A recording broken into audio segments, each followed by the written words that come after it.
Assalamualaikum warahmatullahi wabarakatuh. Alhamdulillahi rabbil alamin. Wabihi nasta'inu ala umurid dunya waddin. Assalatu wassalamu ala ashrafil anbiya'i wal mursalin, habibina wa syafi'ina maulana Muhammadin wa ala alihi wa ashabihi ajma'in. Amma ba'd. Para pemirsa yang dirahmati oleh Allah subhanahu wa ta'ala, Rasulullah Muhammad sallallahu alaihi wasallam diutus oleh Allah subhanahu wa ta'ala di dunia ini memiliki misi utama. Sebagaimana sabda Rasulullah Muhammad sallallahu alaihi wasallam, innama bu'ithu liutamimma makarimal akhlak, bahwa saya diutus oleh Allah ke dunia ini dalam rangka untuk menyempurnakan akhlak. Rasulullah Muhammad sallallahu alaihi wasallam pertama kali diutus oleh Allah di kota Mekah. Kita tahu bahwa kondisi kota Mekah waktu itu ada dalam kondisi yang disebut dengan masyarakat jahiliyah atau dalam masa kebodohan. Tetapi para pemirsa rahimakumullah, jahiliyah yang dimaksud oleh kaum Quraisy waktu itu adalah sebenarnya bukan jahiliyah atau kebodohan dari sisi ilmu pengetahuan. Bagaimana kita ketahui bahwa pada masa itu orang kafir Quraisy itu piawai dan terampil dalam berdagang, dalam bertransaksi. Bahkan mereka juga memiliki keterampilan dalam strategi perang.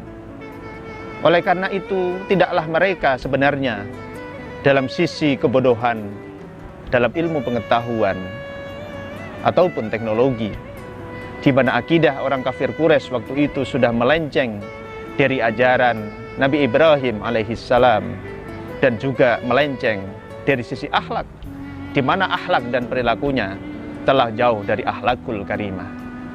Oleh karena itu, dalam kondisi masyarakat jahiliyah waktu itu, Nabi Muhammad diutus bagaimana menyempurnakan akhlak yang mulia. Para pemirsa yang dirahmati oleh Allah subhanahu wa ta'ala, ada banyak kalangan yang mengatakan bahwa kondisi aktual sekarang, kondisi terkini sekarang juga tidak jauh dari apa yang terjadi pada zaman Rasulullah ketika pertama kali diutus, di mana kehidupan dan masyarakat juga dalam krisis akhlak, atau orang sering mengatakan dengan masa neo jahiliyah. Mulai dari para pemimpinnya memiliki perilaku-perilaku yang tidak baik. Perilaku sebagian dari pemimpin kita tidak mencerminkan contoh yang baik. Banyak diantaranya yang harus berhadapan dengan kasus hukum dan sebagainya, perilaku asusila dan seterusnya. Jadi juga dalam kehidupan masyarakat banyaknya tindakan kriminal, perampokan, pembunuhan, asusila, narkoba dan seterusnya. Begitu juga tingkat kejahatan yang dilakukan oleh anak-anak remaja kita.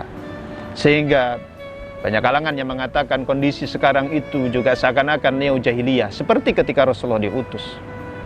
Oleh karena itu, maka misi dakwah kita sekarang ini sama saja dengan misi dakwah yang dilakukan oleh Rasulullah Muhammad SAW, bagaimana menyempurnakan akhlak yang mulia. Para pemirsa yang dirahmati oleh Allah subhanahu wa ta'ala, generasi mendatang adalah bagaimana cerminan kita yang ada pada generasi sekarang ini.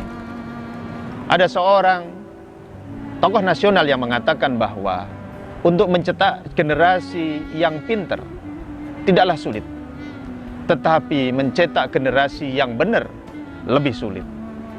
Kedepan dibutuhkan generasi mendatang yang tidak sekedar pintar tapi benar. Generasi yang tidak hanya sekedar memahami ilmu pengetahuan dan teknologi, tapi juga memiliki akhlak yang baik.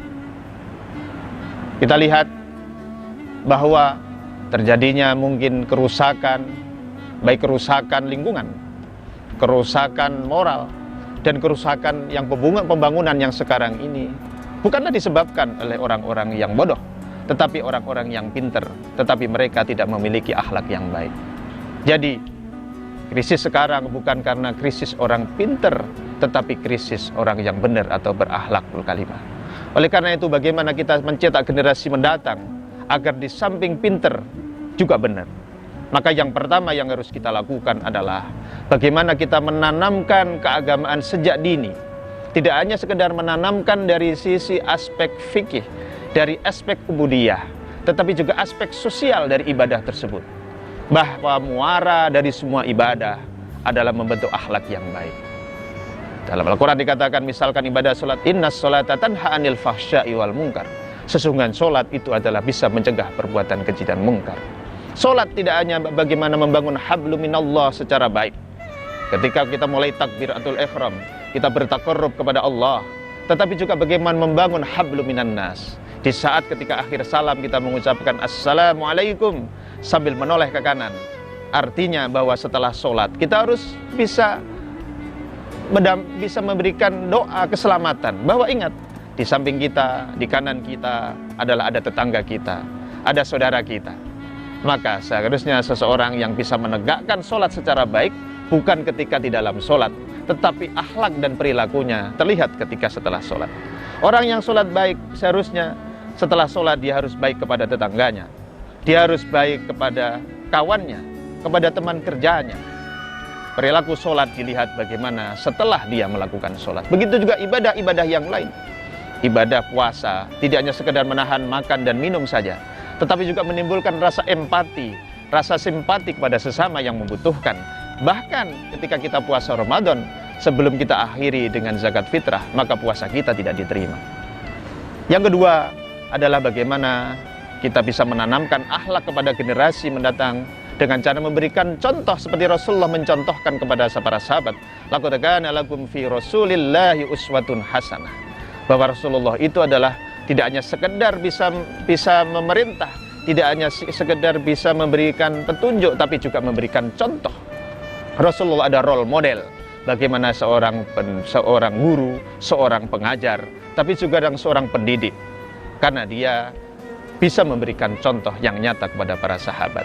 Terakhir kami mengucapkan selamat berbuka puasa, semoga Allah memberikan rahmat kepada kita.